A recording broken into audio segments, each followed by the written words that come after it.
Olá pessoal da Física 224, PER 3. Vamos falar hoje sobre a nossa aula de experimento 3, ondas em uma corda. Corresponde aí à nossa aula 7. Esse vídeo é rápido, cerca de 10 minutos, eu acredito. Está relacionado aí à parte inicial do nosso experimento. Basicamente, uma introdução sobre o tema ondas. Bom, nós vamos estudar uma onda e uma corda. Essas ondas e uma cordas, elas são ditas que são ondas estacionárias. Nós vamos estudar ondas estacionárias. Mas o que é uma onda estacionária? A ideia do vídeo não é aprofundar sobre o tema, visto que vocês já devem ou irão assistir aulas relacionadas a este tema em Física 2, então eu irei simplesmente dar uma introdução sobre o assunto. Bom, onda, basicamente, é uma perturbação de alguma grandeza no espaço. Pode ser uma grandeza relacionada a um campo vetorial, desculpa, a um campo elétrico e um campo magnético, né, que é um campo vetorial, querendo ou não. E esses campos oscilam no espaço, formando o que nós chamamos de ondas eletromagnéticas. Só que o tema de hoje não são ondas eletromagnéticas, sim ondas mecânicas. É um outro tipo de onda que basicamente precisa de um meio para se propagar. Um exemplo de uma onda mecânica é uma onda na corda, que é o assunto da aula de hoje. Mas o que é uma onda? Uma onda ela é constituída por diversos pulsos. E pulsos, basicamente, é uma perturbação dessa grandeza, de alguma grandeza no espaço. A onda, ela não transporta massa. Ela não consegue transportar a massa de uma posição A para uma posição B. Ela transporta apenas a energia, tá? Ela transporta a energia de um ponto A para um ponto B. Dessa forma, nós não podemos falar que aquela onda do mar que nós vemos os surfistas pegarem, vamos dizer assim, próximo à praia, aquilo não corresponde a uma onda física. Tá? Uma onda física poderia ser em alto mar, que o barco, por exemplo, sofre apenas uma oscilação para cima e para baixo. Tá? As ondas são de diversos tipos e apresentam algumas características importantes. Ao lado, nós temos uma onda chamada onda senoidal, uma onda na qual nós podemos representar essa onda por funções seno e cosseno. Tá? Quais são as características importantes de uma onda? As características importantes de uma onda, é claro que ela transporta energia, mas tem algumas grandezas extremamente importantes. Por exemplo, o comprimento de onda. O que corresponde ao comprimento de onda? Se nós fixarmos um ponto, por exemplo, este ponto aqui, notem que esse ponto ele faz um movimento para cima e para baixo. Então ele oscila em relação à posição de equilíbrio. Se nós seguirmos a lógica deste ponto, nós vamos perceber que ele se repete a partir de um ponto, né, ou a certa distância deste ponto, o que nós referimos como comprimento de onda. Tá? Comprimento de onda, basicamente, então, seria a distância em relação a um ponto que se repete o movimento. Tá? Daqui a pouco eu vou falar novamente sobre comprimento de onda, eu acredito que fica mais claro. O que corresponde à amplitude? A amplitude ela corresponde à distância entre a posição de equilíbrio até o máximo que esse ponto consegue alcançar, tanto na parte superior do eixo aqui definido por isso, como também a parte inferior a este eixo. Esses valores são iguais e são chamados de amplitudes. A onda ela se movimenta ao longo do tempo uma certa distância, então ela precisa ter uma velocidade. Então essa velocidade nesse caso é representada por essa letra C aqui. Mas muitas das vezes nós representamos apenas a velocidade da onda, a velocidade de propagação, por V. O C aqui está querendo dizer que a velocidade da onda tem, né, para esse caso, uma velocidade correspondente à velocidade da luz. Mas as ondas mecânicas não têm essa característica. As ondas mecânicas são ondas que precisam de um meio para se propagar, uma das características delas. Já as ondas eletromagnéticas não necessitam de um meio para se propagar. Em relação à propagação, nós temos o que é chamado de direção de propagação e direção de vibração. O que é direção de propagação? É a direção na qual essa onda se propaga no espaço. Nesse caso aqui seria a direção X. Já a direção de vibração seria a vibração, a direção que as moléculas desse meio se propagam. Se for uma corda, por exemplo, eles se oscilam, na verdade, eles oscilam em relação à posição de equilíbrio no eixo Y. Então, nós temos diferenças entre direção de propagação e também direção de vibração. Claro, nós temos uma velocidade de propagação e uma velocidade de vibração. A velocidade de vibração está relacionada a esta subida e descida. Já a velocidade de propagação é a velocidade na qual essa onda se propaga de uma posição A para uma posição B. Note que essa direção de vibração, ou essa vibração, corresponde à vibração de uma partícula que se mantém na posição e se oscila para baixo e para cima. Então, essa é as características principais da onda. Nós temos também, eu esqueci de falar, sobre a frequência. O que é frequência? Nós vimos na última aula o período, que é o tempo gasto para ter um ciclo ou uma oscilação. A frequência é o inverso do período, ou seja, corresponde a uma oscilação por tempo. Então, se ela dá uma oscilação por segundo, significa que sua frequência é 1 Hz, porque 1 sobre segundo. Tá? Então, nós temos essas diferenças entre grandeza. Frequência sempre é o inverso do período. Bom, então isso é uma onda. Vamos imaginar uma onda em uma corda. Qual é a diferença de uma onda e uma corda? A onda e uma corda tem algumas características. Por exemplo, nós podemos ter estruturas diferentes para essa onda, nessa corda, para se propagar uma onda. Por exemplo, nós podemos ter situações nas quais uma das extremidades é fixa e a outra é móvel, ou nós podemos ter as duas estruturas móveis ou as duas fixas. Isso é extremamente importante.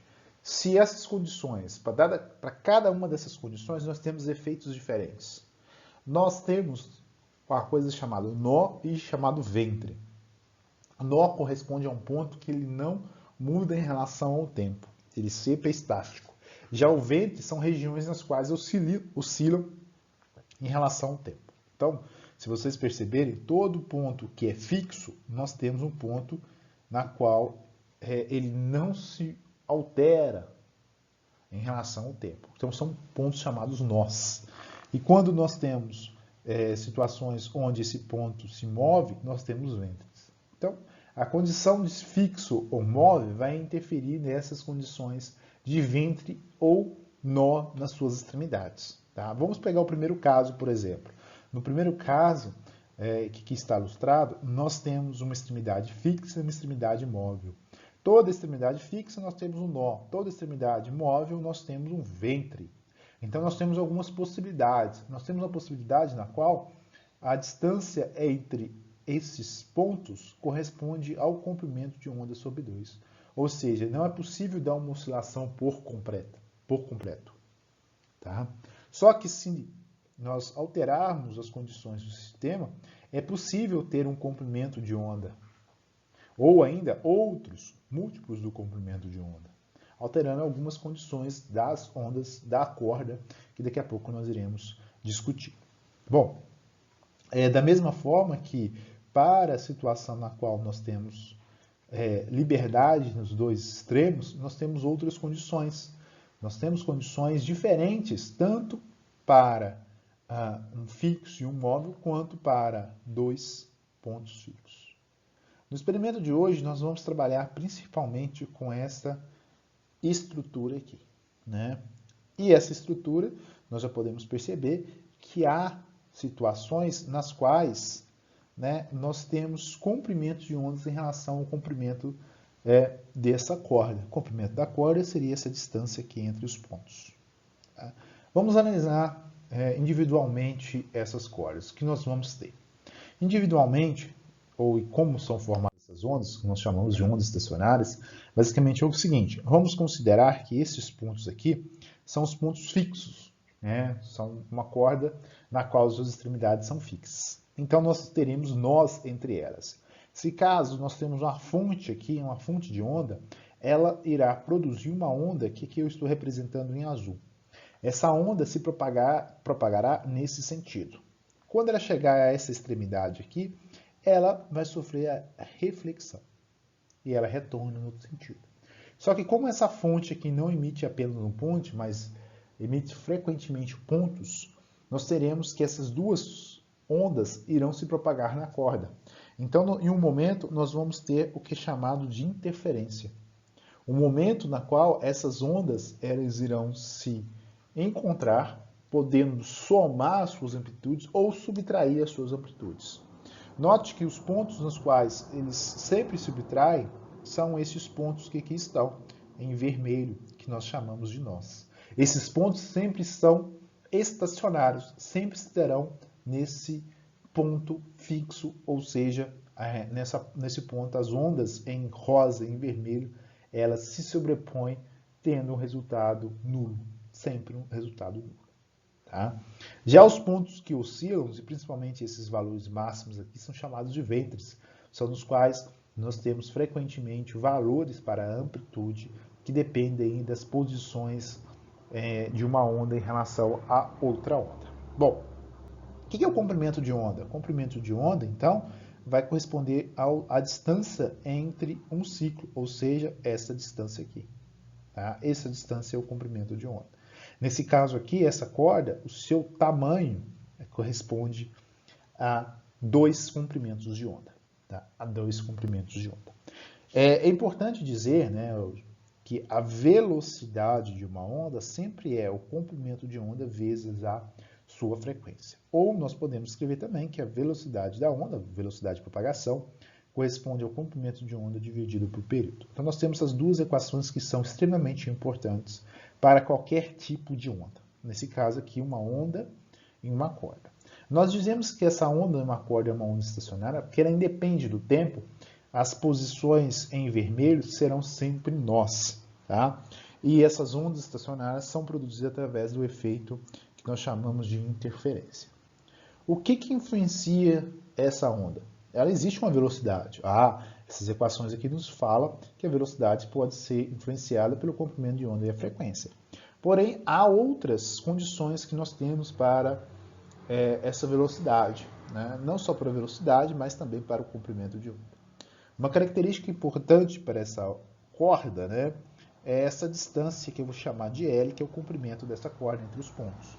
Outra coisa que, se essas cordas estão fixas, pode existir o quê? Uma força de tensão aqui, ó. Uma força na qual esses pontos estão submetidos, ou seja, que a corda está submetida.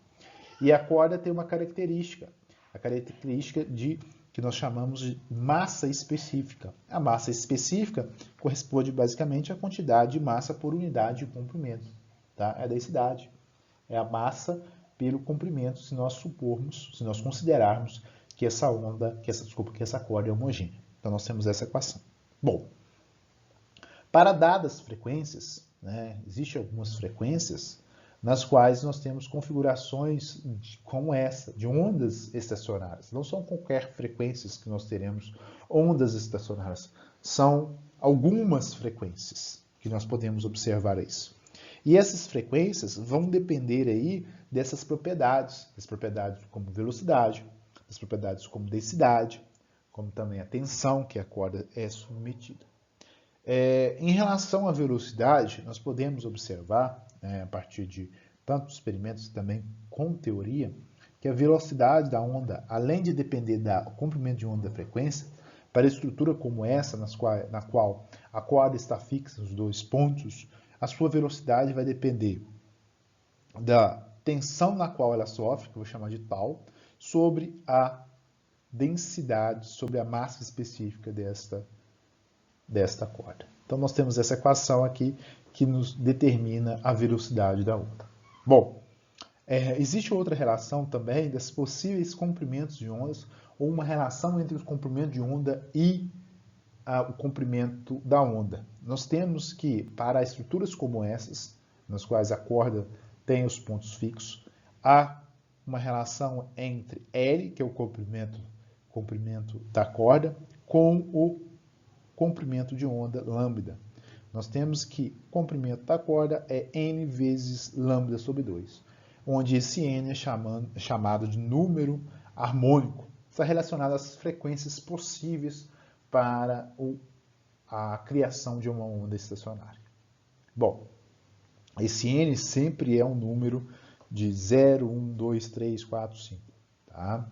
Então, são valores bem definidos aí para o comprimento de onda. O que quer dizer essa equação? Quer dizer que, dado o comprimento de uma corda, é possível nós termos ondas estacionadas com certos comprimentos de ondas. Para os demais comprimentos de ondas, nós não teremos ondas estacionadas. Então, a partir dessas equações principais, dessas três, nós podemos ter uma relação entre a tensão e a frequência. Como assim? Bom, se nós partirmos dessa equação que aqui está, e escrevermos que a velocidade é igual a lambda sobre a frequência, e substituirmos em cada uma delas as relações de velocidade com tensão e também da frequência com o comprimento, nós vamos ter uma relação da seguinte forma. Tal ao quadrado, tal sobre μ, ou seja, a tensão sobre a massa específica, vai ser igual a lambda ao quadrado, né? Só que lambda nós podemos tirar aqui, né? Que lambda vai corresponder a 2L sobre N, então vai ficar 2L sobre N ao quadrado, vezes a frequência. Ou vezes a frequência ao quadrado. Por quê? Eu elevei tudo aqui ao quadrado, né? Para substituir aqui essa raiz aqui. Então, eu tenho essa equação. Através dessa equação, eu posso obter uma equação na qual que fala que a tensão em uma corda vai ser igual à densidade dessa corda vezes 4L sobre 2, 4L ao quadrado, dividido por N, que é o número de harmônico, vezes a frequência ao quadrado. Então, eu tenho uma equação que relaciona a tensão da corda com a frequência que ela pode ter. Tá? Essas relações aqui são importantes, né? Porque são dados que nós conseguimos trabalhar, são dados que nós conseguimos obter no experimento. Por quê? Se nós temos a massa, que é a massa específica, que é a massa sobre o comprimento, então basta ter uma balança para medir a massa, basta ter uma fita para medir o comprimento. Assim, nós já temos também o comprimento ao quadrado, né? Através de uma fonte de frequência na qual gera-se ondas como essas, ondas estacionárias, é possível contar o número de harmônicos nessa fonte, né? Nessa corda, e então obter a tensão que é submetido. Tá? Então a ideia do experimento de hoje, o experimento que vocês irão fazer, é trabalhar com essas equações, principalmente com essa equação final aqui. Tá? Então, durante a nossa aula, falarei um pouco mais sobre este experimento. Tchau, tchau a todos.